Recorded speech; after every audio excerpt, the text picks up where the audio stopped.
How's it going? My name is Mike Masucci. I'm the director of American Sunset.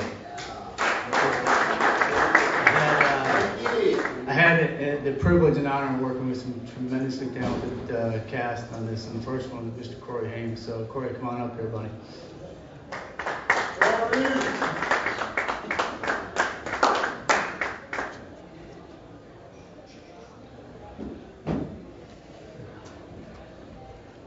Hello. Hi. Hope you're enjoying my water. Where to start? Tell us about the film. About the film. Well, it's definitely a thriller. It's my first role where I'm a husband, and my wife gets taken, and I go to the police. They won't help me. The embassy won't help me, and so I have to actually go through the yellow pages and hire a bounty hunter by a wonderful actor named my partner Frank Molina, and he plays Arturo in the movie. And it was a transitional role for me. This was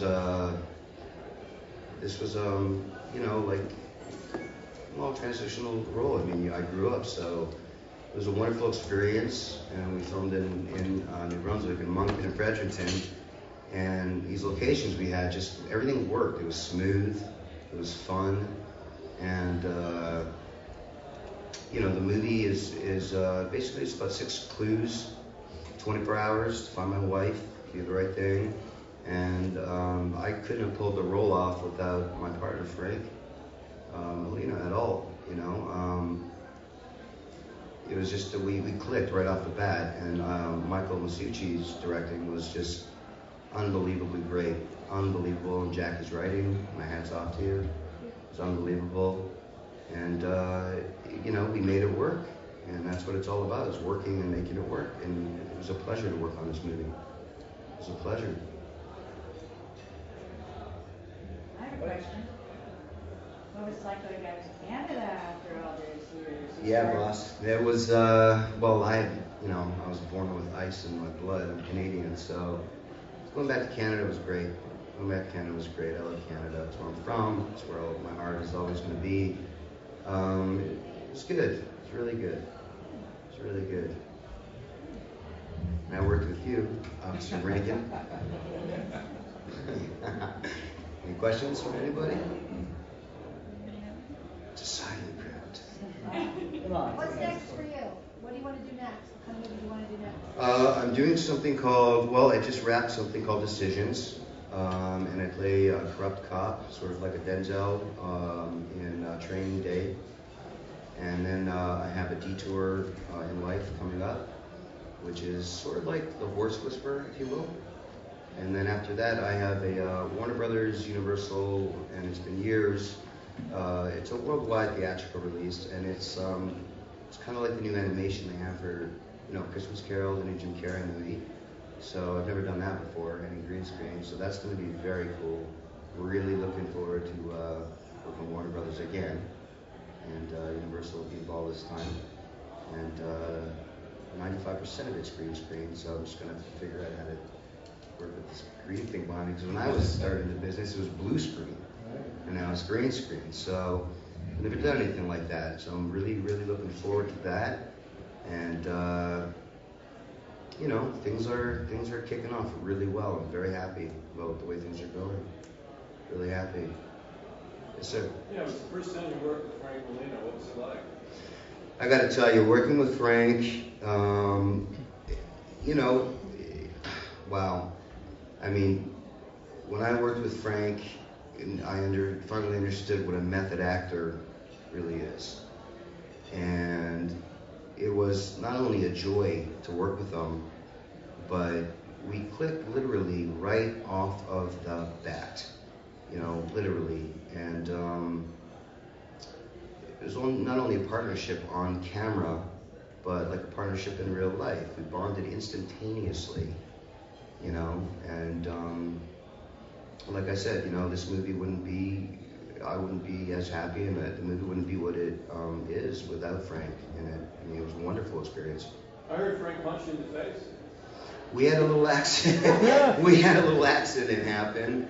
He was I asked him if he was a nom in one scene as Peace Corps' first in, last out, and he goes a little nutso at the bar, and he's a big guy, Frank. He was long, scribbly hair, and a big man, and he just goes into his own world, you know, and he trips out on his flashbacks, and the next thing I know, bang with his elbow, and I thought he split my whole lip right in half.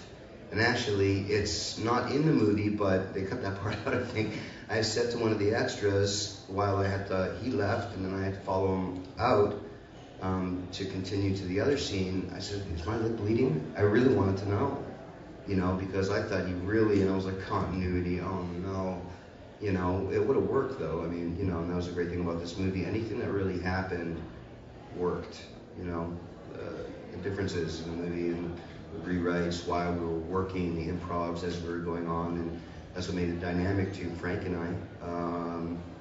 You know, and like I said, I mean, we had great people around. The crew was fantastic.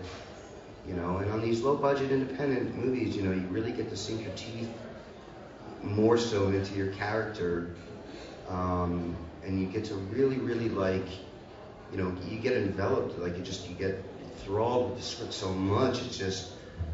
It's amazing. You know, it's a treat. It's a real treat, and it's a treat to be working in this depressed recession we're going through anyway. So it was a very fun time for me, you know, and it's open for a sequel. I'm hoping we do that, boss. I'm down with it. I'm down with it. I'm down with it. It was a good role for you. What appealed the most to you about the role? Curious. Well, the vulnerability of what a person goes through when their loved one is taken, and how that person reacts to a situation like that, which is a numb, very uncomfortable, very, where is that person? You know, it's the unknown. Plus, you know, the marriage thing, which is the first time I played a married guy and, you know, husband. I mean, it was transitional for me, which is, you know, number one. But the script itself was something I've never done before. I've never done a thriller like this before, so it was a challenge, which is what I loved about it. It's a real big challenge, you know. I'm working off of Frank. You know, I mean, we had a lot of fun too. We were like doing Dr. Evil impressions and all this fun stuff. And besides that, I mean, it was just, you know, when it got down to doing these scenes that were like really intense, you know, we really had to really get up to par. And I'm very happy with the performances in the movie. I really am, including myself, and I don't really usually say that a lot. You know, so I'm very happy with this whole thing. Very happy. Okay, Hope you guys enjoyed it. I want to cut you off for a second because I don't even know that you know this, that last night, the film has just been finished last week, and last night they played it in an Empire Theater. Empire Theater Moncton, right? That's correct, Right. and it sold out Full house. 2 performances, full performance, you know, over 300 seats. So we're very proud of that, and Ms. Warren was the introductory to get us this far. Unfortunately, she shot last November, and the film got sold. You're not allowed to sell the film to open in Canada. They have all these crazy rules and regulations. And she's just brilliant. She sings like a bird. She's phenomenal. She puts the grounding work, and Corey Haim and Frank Molina walk in and just take over the show. It was fun. Thanks. Speaking of that, Mr. Frank Molina. Yeah, please Frank, come on up. can you come on up? Partner. Stage is yours. Thanks, everybody.